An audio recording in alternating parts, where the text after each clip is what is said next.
Hello and welcome to the weekly press conference from the office of the Chancellor of Germany, Olaf Scholz. Ich heiße, my name is Helmut Krankundmüde, Chancellor's spokesperson.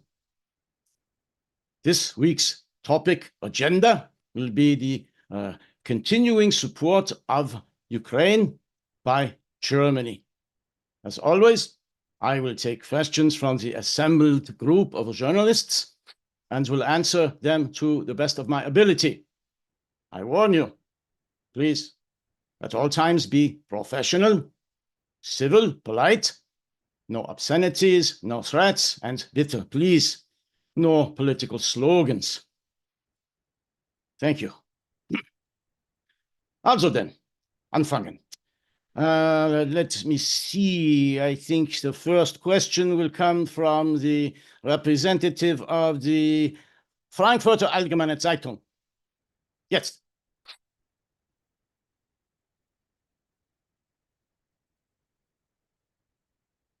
Ja, verstanden. Okay.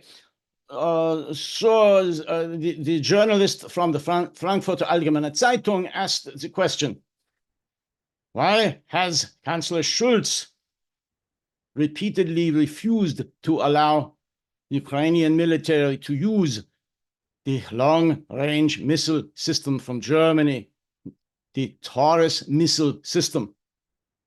So I can answer this. It's a very easy question, very easy answer. Because Chancellor Scholz is afraid that Ukraine would use this to strike into Russia. We cannot have this. Why would we want Ukraine to be able to defend itself and to send missiles, death, and destruction into the Russland homeland? This would create the chaos, and this would make Vladimir Putin very angry. We can't have this. No. The Chancellor is very careful and is actually very afraid of pissing off Vladimir Putin. So, no. There will be no use of Taurus long-range missiles by Ukraine to shoot into Russia. And hopefully this is the last time that I or the Chancellor will have to answer this absurd question. So, next. Let me see. I will. Next question will come from the New York Times. Yes, bitte.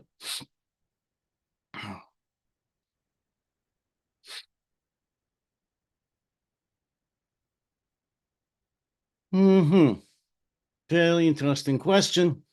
The New York Times asks me if I could speak just a little bit about the former and perhaps current business relationship between the former Chancellor of Germany and Russia. What is this all about? And does this have any effect on the past, current, or future support of Ukraine by Deutschland, by Germany? Well, that is easy to answer. Of course. All business has to do with everything. Money makes the world go round. You know this. So, Gerhard Schröder, we speak of Gerhard Schröder, of course. Gerhard Schröder, former German Chancellor, was on the board of directors for Gazprom, for Nord Stream, and actually many other Russian businesses. So, as such, he was paid a great deal of money. And as such, he owes favors to many officials, intelligence folks, and even Putin himself. So of course, he had to, how do we say, compromise when the decision was made as to how to support Ukraine or not. And this is very delicate questions. So to answer your question, yeah, of course, the business and personal relationships of Gerhard Schröder and Russia was very important in the decision making of how and when and if Germany would support Ukraine. Also then, I hope this answers your question. So who next?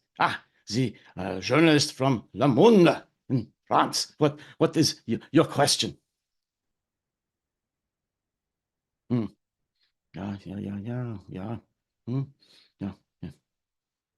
Le Monde wishes to know my thoughts on the recent assassination attempt on the CEO of very large German manufacturing company Rheinmetall.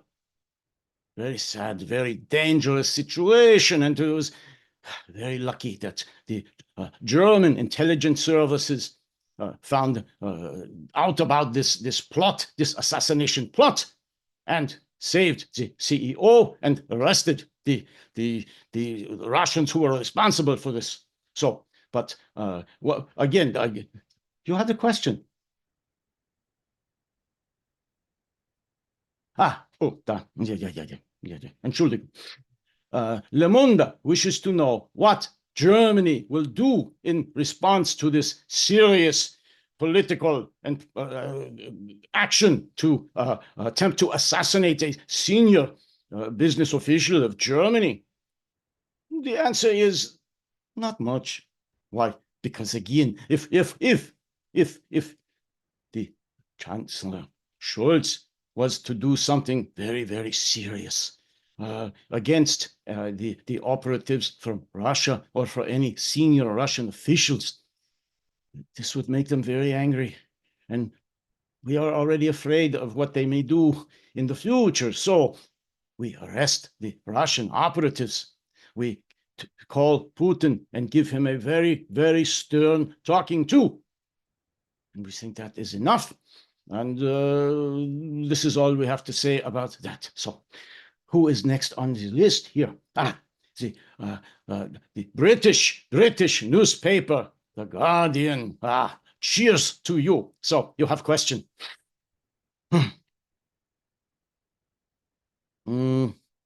Yeah.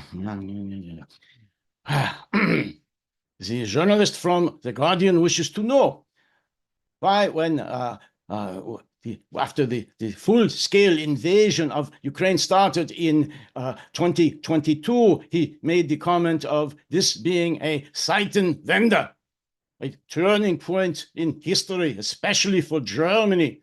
And the whole pacifist notion and culture of Germany was about to change to face the reality of Russian aggression. What about this?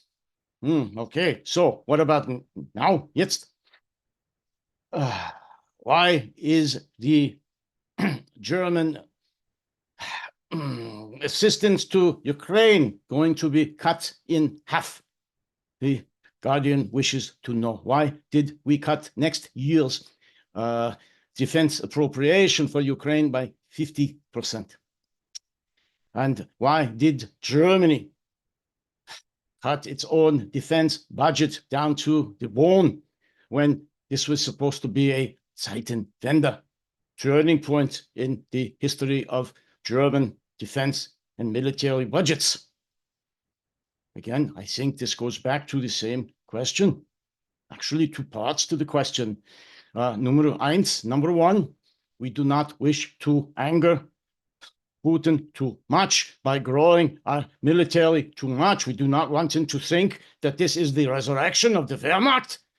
Entschuldigung. Also, the German people still like peace.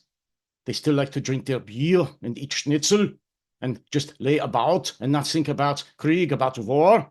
And so to increase the budget and the military so fast and to give all the spare money to Ukraine, this would make the Germans think that there was actually a war in Europe. And so far, we have hidden this fact from them. We don't want them to find out.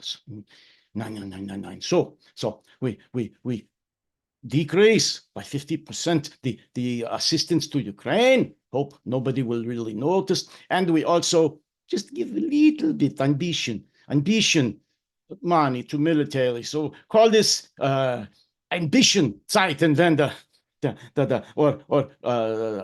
Sehr, sehr kleiner Zeitenwende. Maybe vielleicht this is a more accurate term for this. So we have ein bisschen a Zeitenwende. We don't scare the German public and we don't anger the Kremlin. So for Germany, this is a win-win. Unfortunately, I believe this is all the time we have for now. I hope I have answered all your questions and allowed everyone to know that Germany is in this until the end, as long as it takes. And we are not going anywhere. We are a very, very dependable partner in Europe and the EU, and especially to our friends in Ukraine. So I thank you for attending this press conference, and I just say auf Wiedersehen, stay safe until die nächste Mal. Danke. Wiedersehen. Tschüss.